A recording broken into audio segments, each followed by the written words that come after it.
Ang boses na nakakakita. Serbisyong walang palya. Bawat kaganapan ay saklaw. Walang balitang hindi tanaw. Ito ang mas pinalakas na boses ng pamantasan. Radyo Pilimon.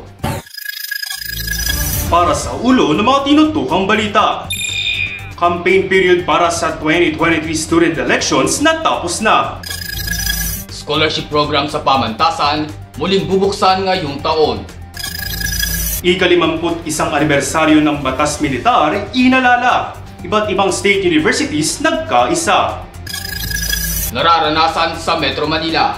Haze nga ba o VAG? Alamin. Campaign period para sa 2023 student elections natapos na. Alamin ang iba pang detalye sa espesyal na pagtutok ni Kisha Gail Palmos. Kisha?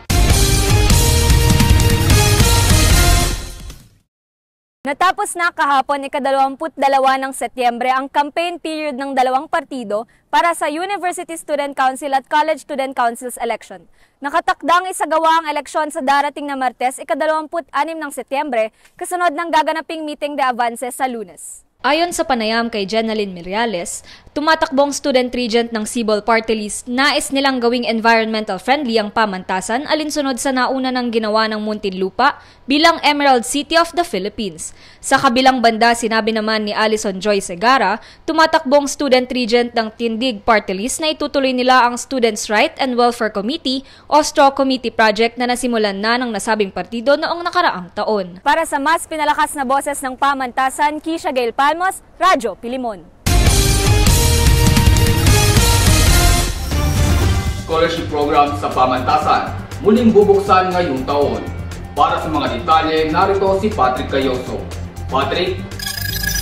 Formal nang inanunsyo ng Office of Students Affairs ang pagbubukas ng aplikasyon para sa iba't ibang scholarship programs ng pamantasan. Ang scholarship program na ito ay programa ng lungsod ng Muntinlupa sa ilalim ng opisina ng punong lungsod at Muntinlupa Scholarship Division. Sa pamamagitan ng Facebook post ng OSA, inanunsyo nila ang schedule ng pagkuha ng Certificate of Matriculation at Certificate of Grade sa Registrar's Office para sa iba't ibang organisasyon at individual na nais mag-apply para sa Financial Assistance Program. Ayon naman kay Mrs. Morales Velasco, OIC Head ng Scholarship Programs ng PhilMon, ang paglabas ng schedule ay isinagawa upang maiwasan ng mahaba at matagal na pagpila sa labas ng opisina. Kaugnay nito ay pinalalahanan ni Ms. Velasco ang student leaders na kung maaari ay magkaroon na lamang ng isang kinatawan kada organisasyon.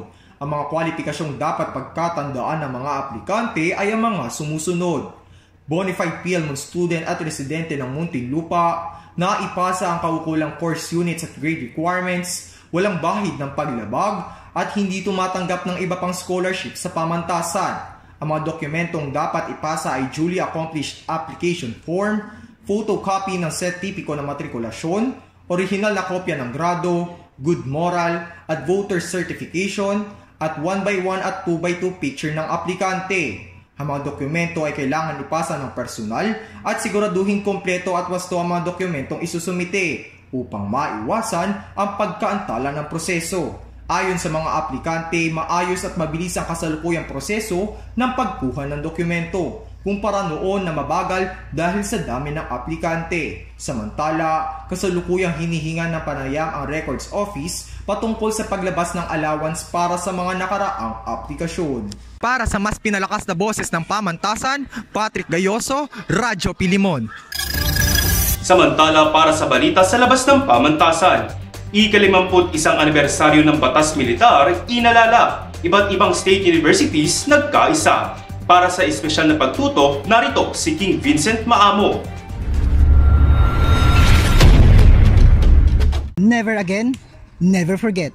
Iyan ang nagkakaisang sigaw ng iba't ibang kilos protesta na isinagawa ng mga estudyante mula sa mga kilalang universidad ng bansa. Ito ay bilang paggunita sa ika-51 anibersaryo ng pagdeklara ng martial law ng nooy Pangulong Ferdinand Marcos Sr. Simula pa nung Martes, ika-20 ng Setyembre, ay nagsimula na ang malawakang pagkilos ng mga estudyante sa University of the Philippines, Los Baños, Laguna. Sa isang live tweet ibinahagi ng UPLB Perspective, isang pahayagan sa naturang universidad, ang live coverage ng iba't ibang aktibidad sa loob ng pamantasan. Samantala, nagsama-sama naman ang mga kabataan at estudyante kahapon, ika-21 ng Setyembre para sa isang Unity Walk. Nagsimula ang kanilang paglakad sa De La Salle University at binagtas ang kahabaan ng University of the Philippines, Manila, Philippine Christian University, Philippine Women's University, Philippine Normal University at Technological University of the Philippines. Matapos ang mga gawain sa mga nasabing universidad, tumulak ang grupo papuntang Liwasang Bonifacio at tinuldukan ng kanilang protesta sa Mindiola. Kaunting pagbalik-tanaw lang sa ating kasaysayan. Ika-21 ng Setyembre 1972, ibinaba ni Pangulong Marcos ang isang utos na nagdala sa Pilipinas sa isang madilim na yugto ng kasaysayan. Sa pamamagitan ng Proclamation No. 1081, idineklara ng Pangulo ang batas militar sa buong bansa. Sa loob ng ilang taong pagkakailalim ng mga Pilipino sa kautosang ito, libo-libo ang naiulat na nawala at pinatay na siya namang nag-ugat sa pag-aaklas, pagpapatalsik sa diktadurang Marcos at muling pagkamit ng demokrasya ng mga Pilipino. Taon-taon na inaalala ng mga Pilipino ang hirap at sakripisyo ng mga biktima ng kawalang hustisya noong panahon ng martial law. Subalit noong nakaraang taon ay nagkaroon ng mas malalim na hugot at mas malakas na sigaw ang ating mga kababayan. Ito ay matapos na maupo muli sa pwesto at mapasailalim sa kapangyarihan na naman ng isang Marcos ang ating bansa.